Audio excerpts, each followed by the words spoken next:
Hello, I'm Sam Williams. Have you ever stopped to think about how much of our daily lives are powered by the internet? And I don't mean social media. I mean, have you ever thought about how many times a day you say something like, "Voice assistant, turn off the lights," or "Smart TV, stream my favorite show"? I have. And I'll ask a much simpler question. How do you know these devices are secure? Well, the short answer is, you don't. The long answer is, they aren't.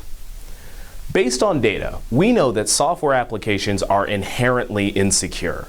Vulnerabilities can be introduced due to insecure updates, issues surrounding legacy code, and large teams implementing new features that haven't yet been extensively tested.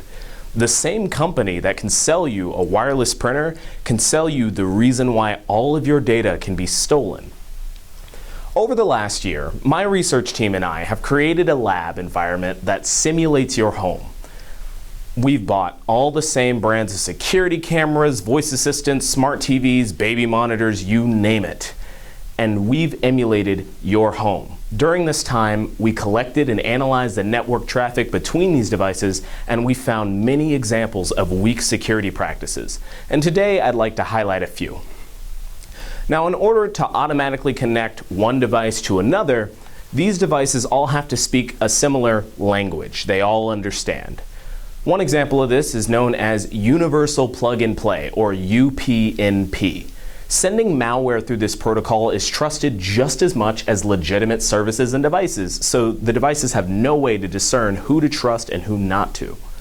Another area we decided to explore was vulnerabilities associated with the pre-shared master key, and that's the cornerstone of how these devices verify the trust between each other on the network.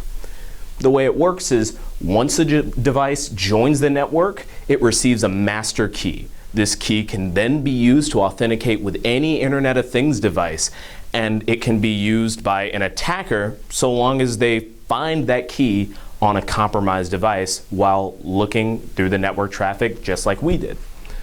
While there are many other vulnerabilities, I want to focus on the future of the research. Right now, we're trying to build a trove or an entire capsule of all of the data we've collected so that way we can analyze it. But in the future, what we'll be doing is staging real live attacks on these devices to see just how much data they leak when they're being hacked.